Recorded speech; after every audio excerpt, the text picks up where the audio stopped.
Life in Fukuoka. Life in Fukuoka. Life in Fukuoka. This program is brought to you by Fukuoka City. Good morning. I'm DJ Colleen here with you today, bringing you Life in Fukuoka. This program was made to give you some information on how to enjoy a comfortable life here in Fukuoka City, as well as share things to do when you go out and other lifestyle information every week. It's only a short program, but make sure you tune in every Monday morning for all of that info in English with me, Colleen. So today we have a guest in the studio, JM from the US. Good morning, JM. Good morning. So to start things off, could you tell us a bit about yourself, JM? Yes. So right now I'm an English teacher, but before that I was an editor and writer in New York. And some of my hobbies are art and dance, and I also love the ocean, so I try to do water sports a lot. Okay, so actually Fukuoka is a pretty good place to be. We've got lots of ocean around us, and I see that you brought some watercolors and what is this, marbling ink? Yes, so first the watercolor. During the isolation period, I made this series. I call it Vitamin C, SEA. And so I did a painting a day for 30 days, and it's all like different beach scenes. I asked my friends, I asked 30 people to say their favorite place, and then I found an image from the internet and just painted it quickly. Okay, wow, that's really cool. Painted it quickly even. That's pretty amazing. All right. Hopefully we can share some of those on the blog then, on the website, yeah? And then what is this marbling ink? So this is one of the reasons why I came to Japan. Okay, because that was going to be the next question. What brought you to Japan? So if you want to explain that then. Yeah, this art form is called suminagashi. Okay. And it's marbling. So you have like pigments, different paints, and you put it in a big vat of water. Okay. So it's just like floating on the surface. Okay. I think I've seen something like that. And then you can make prints. You can use fabric like silk, or you can use regular paper, and you make really cool designs. Okay, that sounds actually quite cool. I might have to try that myself now that I've seen this. I had no idea that this even existed. Maybe I've seen something on YouTube, but I didn't know where it had actually come from. So yeah, a kit like this is pretty cheap to buy. This is 900 yen. Okay. From an art store. So. Okay, that's pretty amazing information right there. So when you came to Fukuoka, when was that first? I came last January, so I've been here a year and a half. Okay, and what's your impression of Fukuoka so far? Fukuoka is great. I love that you can bike anywhere, and it's a very easy to access city, easy to get around.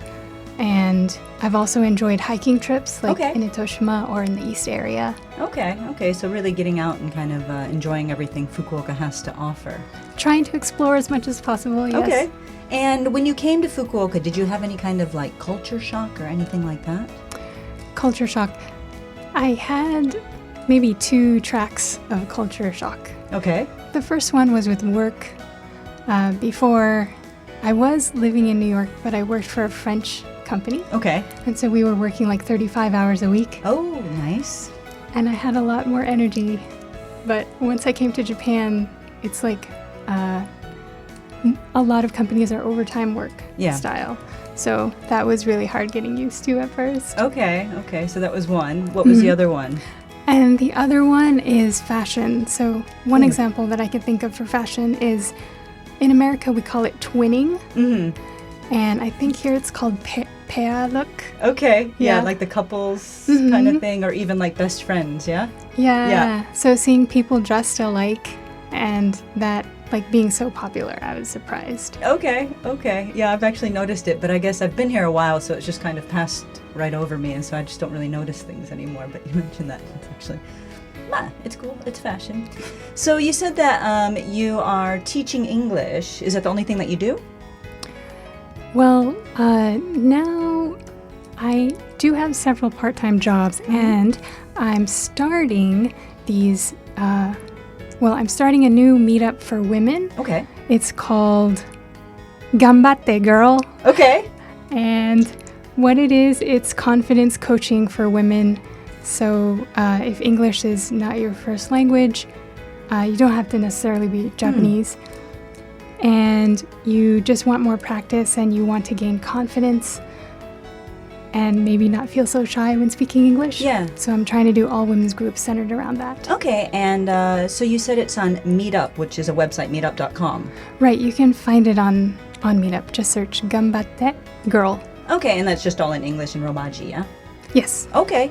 Yeah, I'll make sure that I put some of that information on our blog so that anybody who's interested in that with that confidence coaching and kind of just, feeling your way through English or anything else, I suppose, can check that out and perhaps even join that group and make lots of new friends and also learn maybe about some marbling techniques if that's on the table. Well, anyway, thank you very much for coming in today and sharing that information. So, thank you very much, Colleen. All right, and thank you everyone for joining us for this week's Life in Fukuoka. You can listen to this broadcast at any time on podcast, and if you want the contents of the information I shared with you today, just check our blog. All you need to do is visit the Love FM website and find this program's page. This week I'll leave you with Simmer featuring Burna Boy by Mahalia, a song that JM requested for that summery feeling, and if you see her postcards that she's painted, you'll feel that summer. Anyway, I hope you're enjoying your summer so far. Stay cool, have a great day, and I'll speak to you next week.